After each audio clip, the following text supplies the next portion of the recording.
Amém? Eu queria começar com esse texto aqui, ó. Está em João 12. João 12, capítulo 12, o versículo do 4 ao 6. A respeito do Judas, hein? Não esqueça.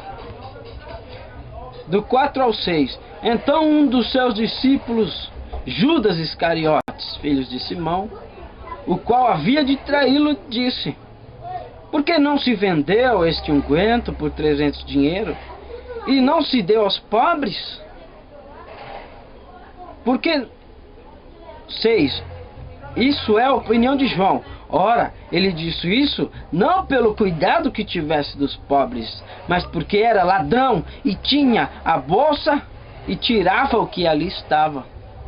Então, queridos, o apóstolo João, que está escrevendo esse livro, esse evangelho, ele dá aqui a sua opinião a respeito do Judas, dizendo que Judas era ladrão, dizendo que Judas tirava o que tinha na bolsa ali, e por isso chamava ele de ladrão. Só que, meus queridos, as pessoas usam esse texto para chamar outras pessoas de ladrão. Entendeu? Usam esse texto para chamar outras pessoas de ladrão. Isso é uma coisa boa? Não. Não. Agora eu queria perguntar o seguinte para os irmãos. Para João, Judas era um ladrão. Aí vai a pergunta. E para Jesus, o que Judas era? O que Judas era para Jesus? Para João era ladrão. Está escrito a opinião de João. Mas para Jesus, meus queridos e amados, para Jesus, Judas era o seu amigo íntimo. Íntimo. Seu amigo íntimo. Isso está lá em Salmos 49. O versículo Salmos 41, versículo 9. Até o meu amigo íntimo, a profecia fala que Judas era o amigo íntimo. Então me parece que aqui há um ciúmezinho, há uma invejazinha de João. Porque João, ele era o que se encostava nos peitos de Jesus. Ele era o mais próximo, aparentemente. Mas o amigo íntimo era o Judas. Era o Judas. E há um mistério fantástico. Porque aos olhos humanos, João era o amigo íntimo. Mas na realidade não é. Na realidade era o Judas. Porque a profecia fala: o meu amigo íntimo levantou contra mim o seu calcanhar. Só que, meus amados irmãos, eu queria trazer essa revelação. Porque a pergunta que eu fiz: para João, Judas é ladrão. Para Jesus, ele era amigo íntimo. Eu pergunto a vocês, qual dos dois estão certo? João disse que era ladrão. Jesus disse que era amigo. Lembra disso? Vamos lá para Mateus 26. Mateus 26. Vamos lá. Mateus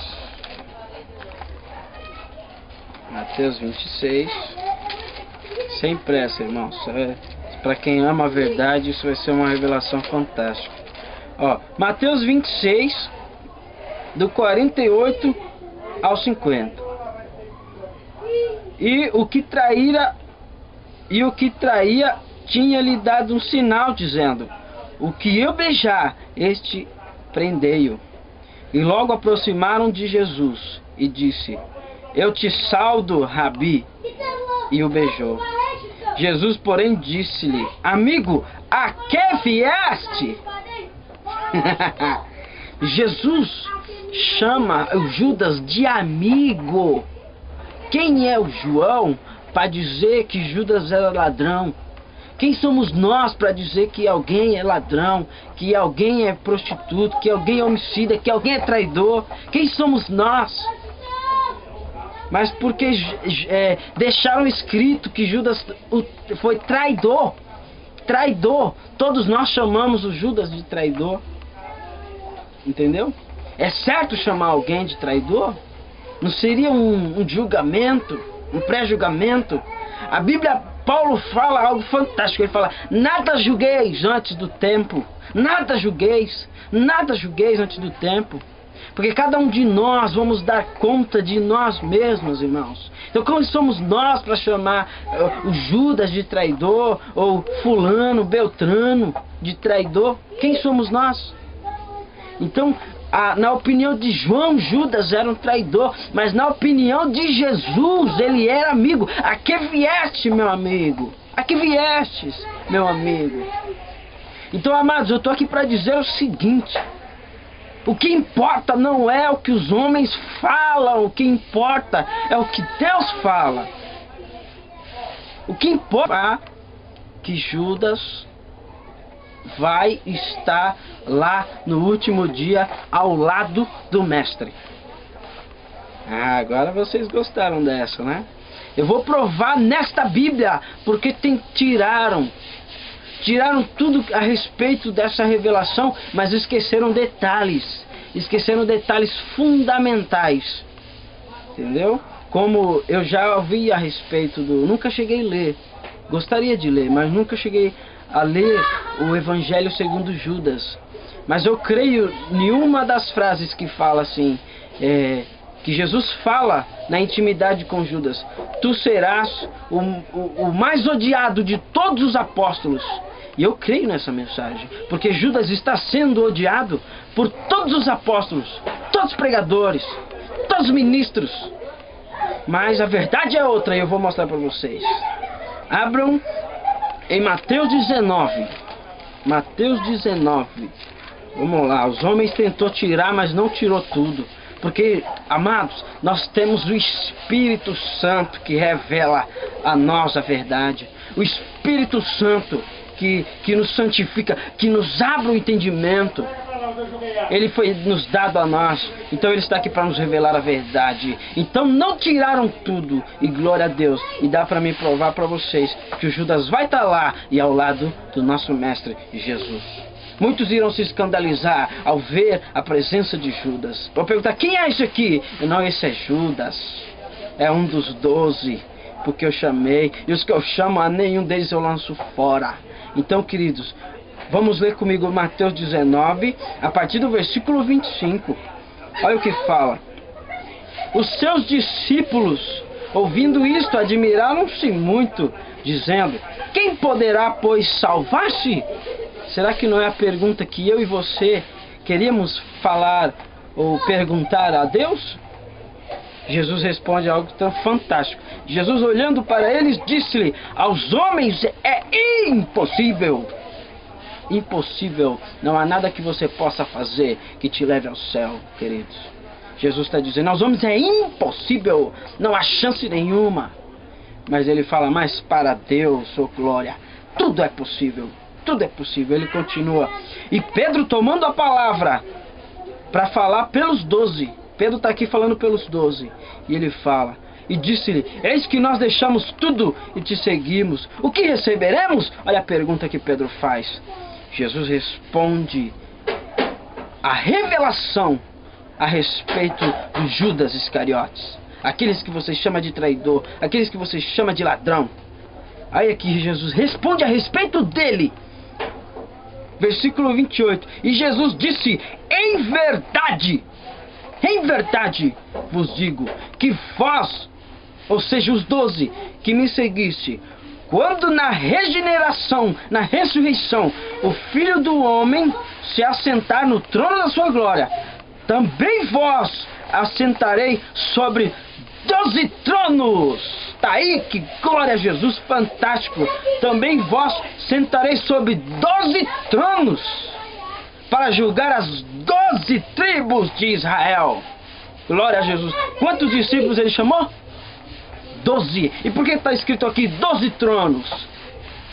Se Judas está no inferno, se Judas foi condenado, não era para ser só 11? E não é aquele que Pedro constitui depois da morte de Jesus. Não é. Jesus está falando antes da morte dele. Antes dele ser entregue.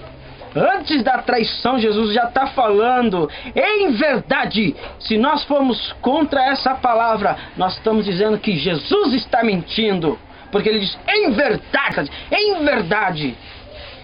E está dizendo o seguinte, vós sentareis, está falando para os 12, sobre 12 tronos para julgar as 12 tribos de Israel. O Judas vai estar lá. Glória a Jesus, fantástico, irmãos. Judas vai estar lá, está escrito, 12 tronos para julgar as 12 tribos de Israel. E ele vai estar no reino de Deus, junto com o mestre, junto com os apóstolos. Quer ver? Mais outra palavra que revela essa verdade, que está em Lucas 22, abra lá. Lucas 22 vai revelar a mesma coisa. A partir do versículo 28. Aqui, irmãos, é na hora da ceia. Presta atenção. Lê o contexto que você vai ver que é na hora da ceia. Ele fala o seguinte. Lucas 22, versículo 28. E vós sois os que tendes permanecido comigo nas minhas tentações. Eu vos destino o reino de Deus. Eu vos destino o reino de Deus, como meu Pai me destinou. Ele está falando assim, eu dou o reino de Deus a vocês. Judas está lá. Aí ele fala no 30, para que comais e bebeis na minha mesa, no meu reino. Judas vai estar lá. E vos assentei sobre tronos, julgando 12 tribos de Israel. Casa com outro texto, são 12 tronos para julgar as 12 tribos de Israel. O Judas vai estar lá, irmão, comendo e bebendo com o Senhor. Chega de ignorância, irmãos. Aí você pode falar, não, Judas não está lá quando Jesus está falando isso. Ele fala, por que 12 tribos? Por que 12 tronos? Hein? E eu vou provar que Judas está lá. Lucas 22, versículo 14. Leia aí comigo. E chegada a hora, pôs-se à mesa, e com ele os 12 apóstolos. Antes, porque Judas, irmão, se põe no lugar dele. Ele recebeu a maior e pior de todas as missões, que foi entregar o mestre. Em Atos dos Apóstolos, Pedro trata o Judas não como traidor, mas como guia, como GPS, porque tinha que ser alguém que soubesse aonde o mestre estava. Vamos ler Atos 1. Vamos ler. Pedro trata ele como guia, como aquele que leva, aquele que conduz, porque tinha que ser alguém que conhecia ele, e alguém que ia ter coragem de entregá-lo, e até o fim. Fala, você topa, Judas? Ele, eu topo. E tá aqui, ó. Atos 1,16, fala assim, varões e irmãos, convinha que se cumprisse a escritura que o Espírito Santo predisse pela boca de Davi acerca de Judas, o que foi o guia. Judas foi o guia. Já que eu estou falando de revelação, eu vou falar outra. Porque o diabo não queria o Judas. Você sabia dessa? Não. O diabo não queria o Judas. Ele queria o Pedro. Entendeu? O diabo queria o Pedro e não o Judas. Quer ver? Essa revelação está no livro de Judas, não, de Lucas. Lucas 22, o versículo é do 31 e 32. Olha o que fala. Disse também o Senhor a Simão, Simão, eis que Satanás vos pediu para vos cilindrar como trigo, mas eu roguei por ti, para que a tua fé não desfaleça. E tu, quando te converteres, confirma os teus irmãos. Irmãos, na ceia, ali na hora da ceia, o diabo pede, não Judas, mas pediu o Pedro. O diabo pede o Pedro. E Jesus permite Judas e não Pedro, porque Pedro não iria até o fim. Ele não ia ter coragem de levar aqueles soldados até o mestre. Tinha que ser alguém que fosse até o fim. E Judas iria até o fim. Ele era amigo íntimo. Olha, presta atenção nesse texto, irmão, que Jesus falou assim: ninguém tem maior amor do que esse, de dar a sua vida pelos seus amigos. Jesus deu a vida pelos seus amigos. E o que Judas era do Senhor? Amigo! Jesus morreu pelo Judas também, irmão. Entendeu? Ainda que ele se matou, Porque em Mateus fala que ele se enforcou. Mas em Atos, ali no capítulo 1, fala que ele se jogou de um penhasco. Peraí, qual é a verdade certa? Mateus fala que ele se enforcou. Em Atos fala que ele se jogou. Quem está certo? Entendeu? Essa tá a pergunta aí para mostrar que não é tudo que nós devemos crer. Então, querido, aqui na Bíblia tem a opinião do homem e tem a opinião de Deus. Essa é a revelação. O Judas vai estar lá entre os 12. Quem sabe até do lado do Senhor, naquele lugar em que João e o seu irmão pediu que fosse ele sentado. O Senhor, põe um à direita e outro à esquerda. Entendeu? Quem sabe não vai ser o Judas que vai estar lá. E o seu dedinho vai baixar quando vê o Judas lá. Então para mim não vai ser novidade nenhuma em ver o Judas lá, porque ele veio cumprir as escrituras. Se ele cumpriu as escrituras, como é que ele veio cumprir as escrituras e foi para o inferno? Ah, mas ele se matou e foi para o inferno. Tem mais uma. E senta ao meu lado. Porque 12 tribos para julgar as 12 tronos para julgar as 12 tribos de Israel. Eu espero que os irmãos tenham gostado dessa novidade que está na minha, na sua Bíblia. Não mude as verdades de Deus em mentiras. Não mude. Você prefere a opinião de João ou prefere a opinião do Senhor? Porque para João, Judas era ladrão e traidor. O apóstolo que mais esculhamba o Judas é João. Por quê? Porque ele queria ser o amigo íntimo. Ele queria ser, entendeu? Só que para que cumprisse as escrituras, tinha que ser o amigo íntimo. Por isso, o Judas. Eu espero que vocês tenham gostado. E quem sabe, talvez eu ponha outro vídeo. Amém? Graça e paz. Que Deus abençoe os irmãos.